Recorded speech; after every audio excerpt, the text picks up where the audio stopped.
Alam niyo ba, may statement si boss. Pinako na niya ang lahat. Inutusan niya ang PR team natin na mag-counter-attack overnight. Napansin kong ang bait ni Boss Kit Changyao. Tama ang sinabi ni Yuffie. Uy, sinabi ko lang na ibang trato ni boss sa kanya. Wala akong ibang ibig sabihin doon. Baka ma-misinterpret ako. Tumigil ka. Mukhang kakaiba nga eh. Hindi naman romantic. Pagmamahal ng magulang. Good morning, Changyao. Good morning. Nagwibo ka na? Ayokong tingnan yung mga basher. Okay na. Tingnan mo. Sige na. Tingnan mo na. Sige na.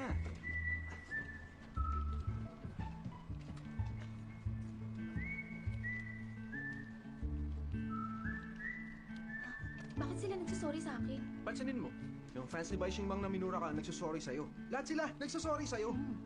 Bigla silang napahiya sa mga sinasabi nila. Pinaniniwalaan kasi lahat hindi naman totoo. Oo nga. Ba't bigla silang nagsorry? Pinasikaso na ni boss. Hindi mo alam? Si boss ang batas, lahat naaayos niya. Mahirap kaya kung hindi ka susunod sa kanya. Didemanda natin siya. May evidence na tayo. Ipapadala na sa korte. Dapat silang rumispeto. Wow! Parang tula. Si boss ang gumawa ng aksyon? Ito ang pinakamabilis na kasong naayos niya. Ayusin mo yung sinasabi mo dyan, baka marinig ka niya. I mean, naayos agad ni boss yung sa case na to, kaysa sa ibang high-paying cases. Para ron sa mga bashers mo, nagsulat kagabi si boss ng lawyer's letter at nagsend ng soft copy. Nilabas niya ang hard copy at pinadala na. Kakabahan na sila. Anong meron dyan? Pinupuri namin kayo dahil sa kabaitan niyo sa employees. Gusto namin maging dedicated siya sa law firm hanggang kamatayan. Hindi mo kailangan mamatay. Maging dedicated ka lang. Good morning po. Huwag kayong magdaldalan sa harap ko. Changyao, lahat ng tao concerned sa'yo. Huwag ka nang maging abala sa kanila. Magsipag ka sa trabaho at umayos ka na. Sige na.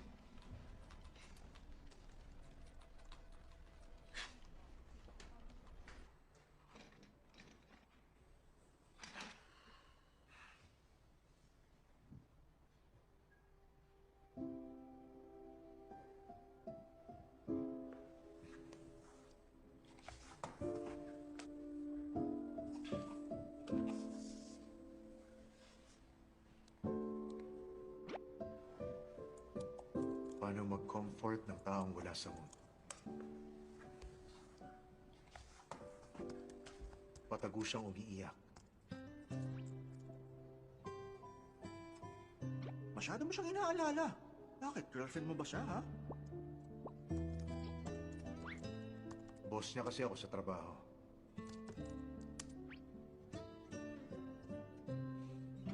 Mahirap makatagpo ng boss na mabait at maalaga tulad mo. Iniisip mo yung kapakanan ng employees mo. Tama kaya. Apektado kasi ang atmosphere at efficiency ng firm.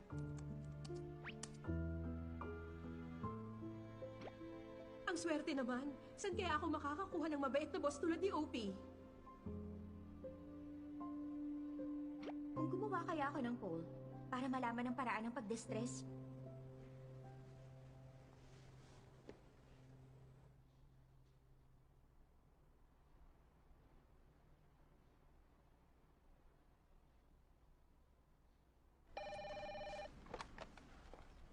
hello? Changya, pumunta ka rito.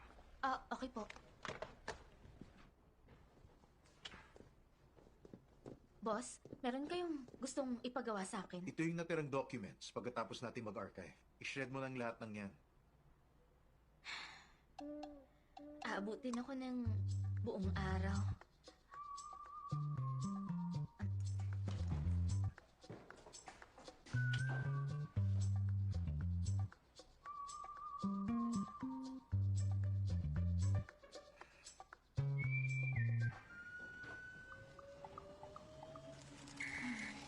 Wala akong ibang magagawa ngayon kung di mag-shred. Titingin sana ako sa materials, baka sakaling may matutunan ako.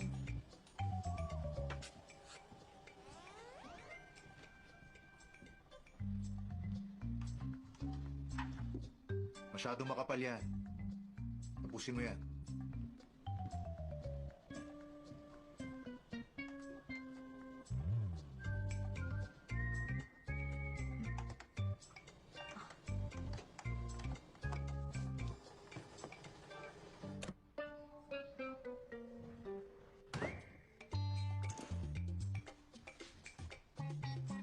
nangyayari dito? Boss, pinasok ba tayo? Yung aso mo yan. Nagkalata lang bigla sa living room. Linisin mo yan. Huwag mo rin kalimutang magluto ng dinner.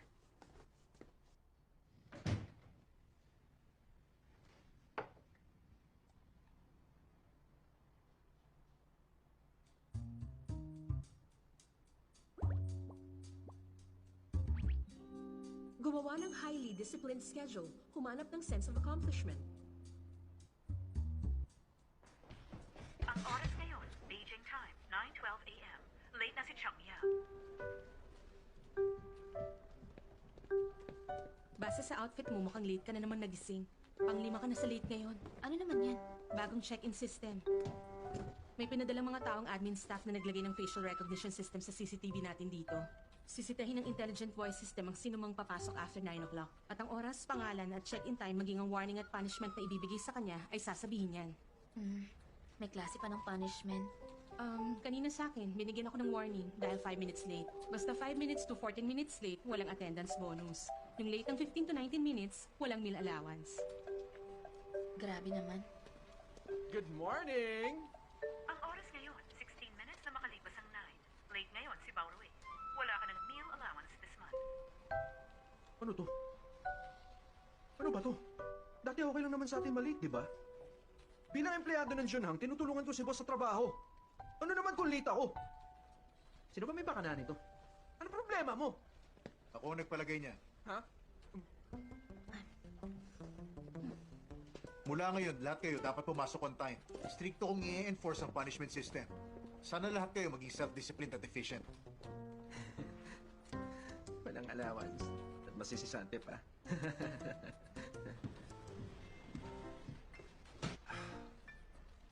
I-shred mo rin daw to.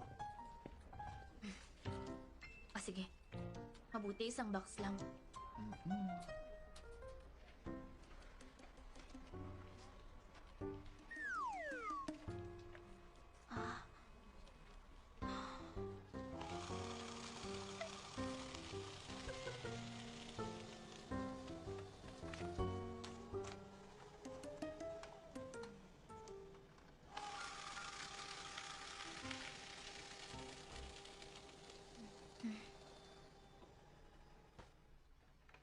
Nasasayang yung buong araw ko dito.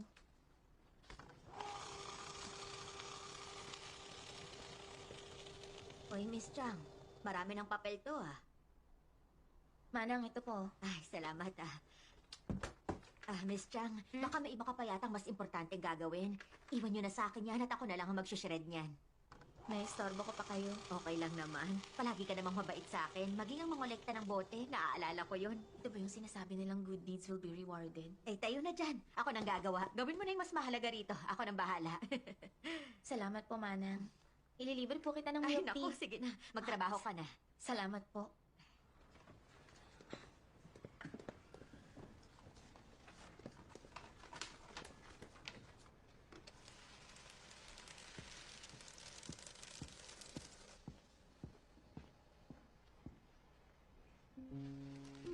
Problema ka dahil kay Yaw Yaw. Bilang ate niya, ako na ang humihingi ng paumanhin. Oh, hindi naman. Wala naman yun. Hindi mo kailangang mag-sorry. Uy, makinig ka. Hindi naman kasalanan ni Chong Yao yung nangyari. Masyado lang siyang inosente at mabait, kaya naloko siya. Puro good news ang binabalita niya. Wala akong magawa para tulungan siya. It's okay. Nandito naman ako eh. Huwag kang mag-alala. Mabuti na lang kasama ko si Chong Yao sa trabaho, kaya tutulungan ko siyang ayusin ang issue niya at pag-aanin ang loob niya. Salamat. Changshi, gusto mo bang sumali sa Junhang? Isipin mo, kapag doon ka nagtrabaho, araw-araw mo nang makakasama si Chong Yao, di ba? At mapapalagay na rin ang loob niya. Mas magiging madali at maayos ang legal career niya. Mas mabuti para sa kanya na hindi niya ako kasama. Bakit naman? Hindi makakatulong kung malaman ng mga tao na magkapatid kaming dalawa. Kasalanan to ni Dongming. Don't worry. Ipaghihiganti ko kayo. Lilinisin ko ang pangalan niyo. Ayoko nang may malaman pa o pag-usapan pa yung lalaking yun. Mas tahimik na ang buhay ko ngayon. Kapag binalik pa natin ang nakaraan, Siguradong madadamay si Chang Yao. Hindi mo siya dapat hinahayaan ng ganun lang. Ayoko na mag-aksaya ng oras at maapektuhan ng emotions ko nang dahil lang sa kanya. Para sa akin, parte siya ng nakaraan. Parang estranghero na lang siya.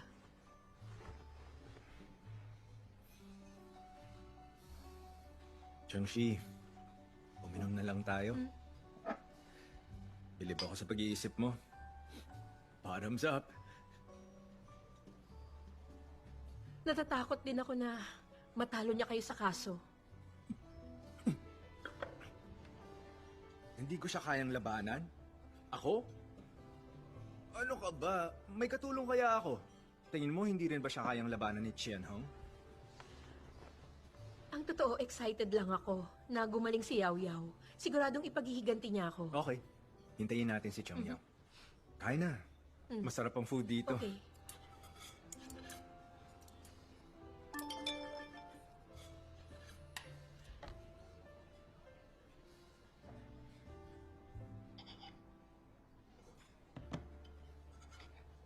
May problema? Yung estranghero nag-text.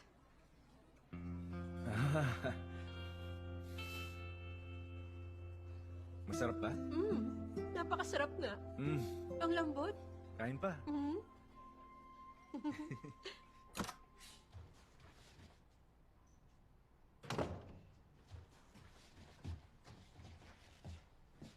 Nakita mo ba? Ginulo na naman ng aso mo ang buong bahay. Mahahalata mo sa mata niya. May kasalanan siya. Naiintindihan mo na pala ang mga aso sa pagtingin lang sa mata nila. Halatang halata naman kasi sa mata niya. Kaya napansin ko.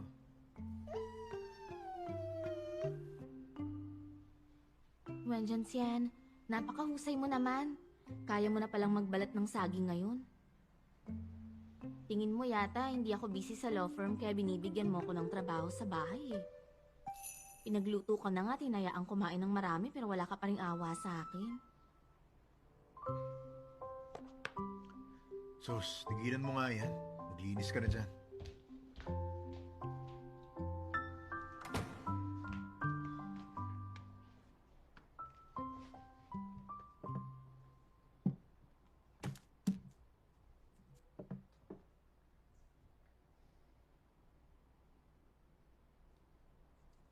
Pinagtrabaho ko siya ngayon. Pinag-shred ko rin siya ng documents at pinaglinis ng 2 araw. Mukhang mas nawalan siya ng gana at lumungkot pa ngayon. Totoo ba talaga to? May taong naniwala sa 3 kayamanan sa pagiging abala. Akala ko biro lang yun eh. Alam ng lahat na pangasar lang yun. Nakakaloko man, pero ang cute ng poster. So paano na? Nakakapwisit pero cute na boss at isang kawawang staff. OMG, I'm a fan! Hindi ba kayo nagtataka? Bakit sobra kong mag-alala yung lalaking boss sa babaeng tauhan niya? Kung hindi yan love, wala na akong maisip na dahilan.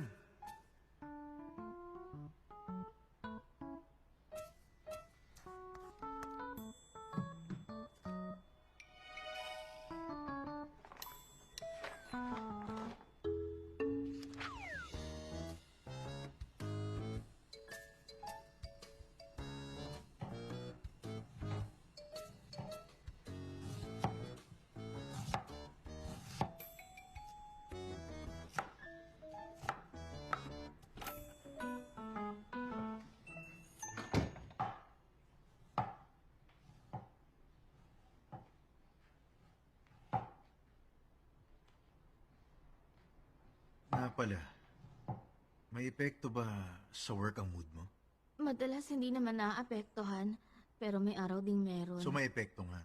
Hindi naman ganun yun. Magpalit ka ng damit, mag-jogging tayo. Ngayon na?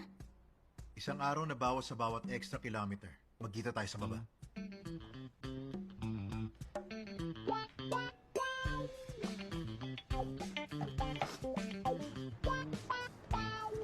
Boss! Boss! Sandali! Ayoko na, hindi ko na kaya. Hindi ko na kaya. Ayoko na. Pwede ba ako magpahinga? Hindi pwede. Pero 10 minutes na tayong tumatakbo. 10 minutes pa lang. Sanay ka kasing tumakbo, ako hindi. Nung college nga, muntik na akong bumagsak sa PE. Ang pangit ng grades mo. Paano ka nakagraduate? Importante pa ba yun? Magpupunit na lang ako ng papel. Gusto ko yun. Gumaan ba ang pakiramdam mo kahit papano?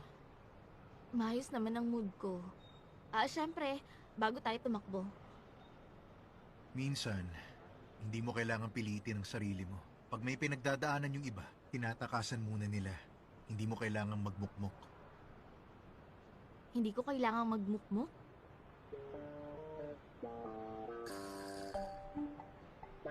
Dahil ba nanood ako ng drama nung isang araw? Yun ba yun? Drama? Oo. Siguro narinig mo kong umiiyak nun kaya akala mo malungkot ako at may inaalala. Kaya pinag-shred mo ko ng document sa office para mawala yung stress ko. Boss, concerned ka? Ang cute mo naman. Walang ganon. Tama na to. Tumakbo ka pa. Ay, sandali, boss. Magpahinga pa tayo. Please, magpahinga muna tayo. Hindi ko na kaya. Boss, actually, hindi pa tapos yung de-stressing na ginagawa ko. Pero nakakatulong din yung mga ginagawa mo. Isang maliit na bagay na lang ang kulang, boss. Maghintay ka lang. Makikita mo yung resulta. Anong resultang sinasabi mo? Good question. Malalaman mo rin. Maghintay ka lang, may magic ding mangyayari.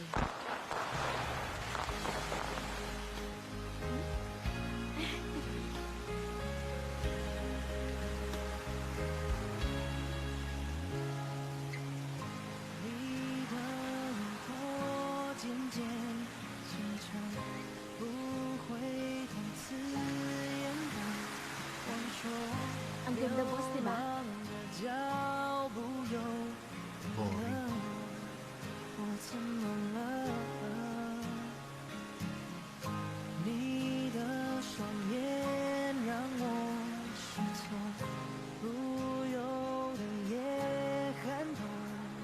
Sa totoo lang, naapektuhan talaga ako sa naging kaso ni Bai Xingmang. Pero naniniwala ako na malalagpasan ko rin ang lahat. Maghihilom din yung mga sugat balang araw.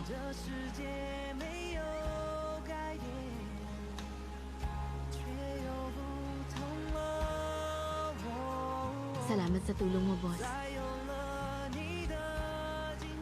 Gumaan ang loob ko.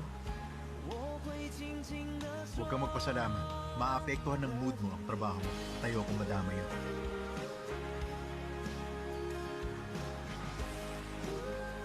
Pwede mo pa rin ba akong bigyan ng isa pang pagkakataon?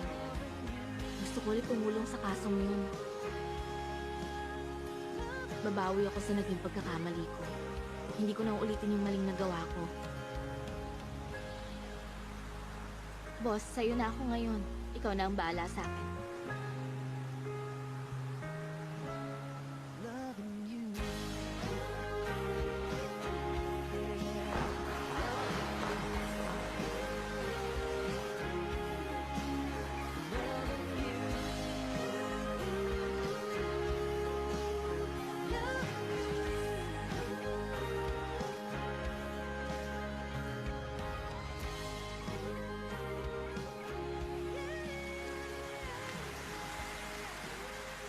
May mali yata sa mata mo.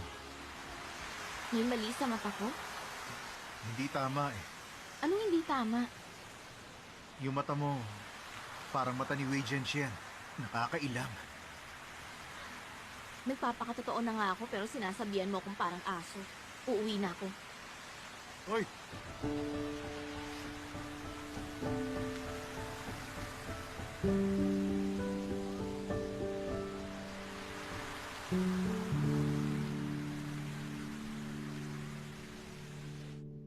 Ma, huwag ka nang mag-alala. Hindi naman major surgery ang gagawin sa'yo at magaling din ang doktor mo. Magiging okay ang lahat. Changshi, butit bumisita ka. Sa totoo lang, matagal kang hindi nagpakita. Akala ko nga, nag-away na kayong dalawa ni Min. Ano ka ba, Ma? Lagi ka nag-iisip ng kung ano-ano. Wala naman kami dapat pag-awayan ni Shi.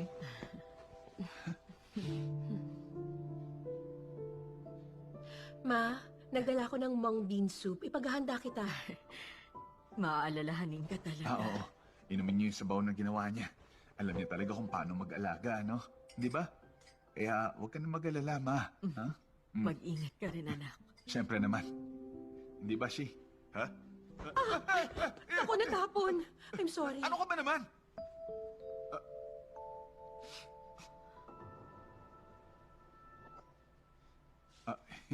Hindi ko sinasadya. Punasan ko na lang. Ma, lalagyan ko na lang ulit. Oh, Mang Bean soup to. Ang sabaw na yan ay nakakatanggal ng toxins kaya malilinis ang katawan mo. Mabuti yan para sa'yo. Talaga? Salamat.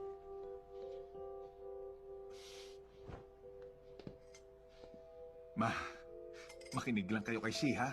Alam mo ba, inaalala ka talaga niya. Tumingin din siya ng folk remedies.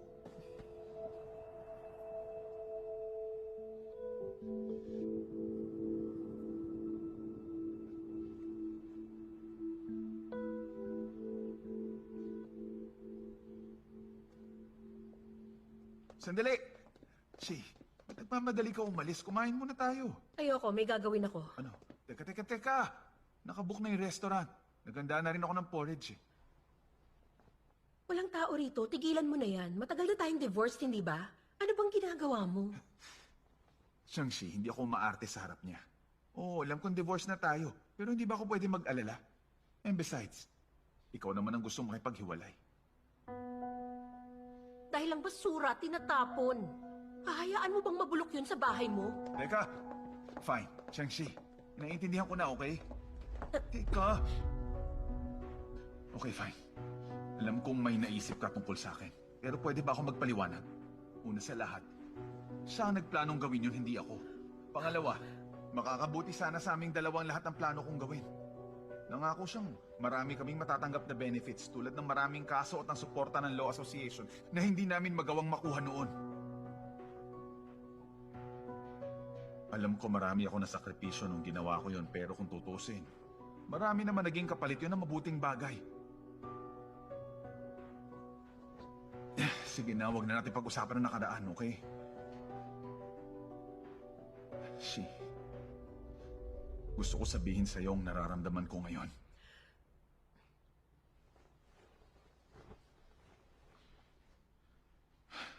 Changshi, naiintindihan ko na.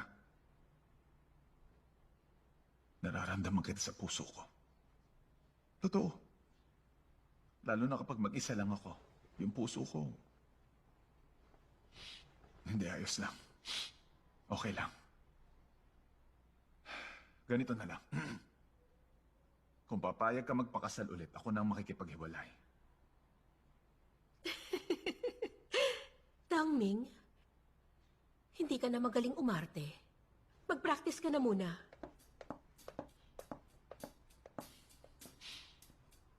Sumobra ba?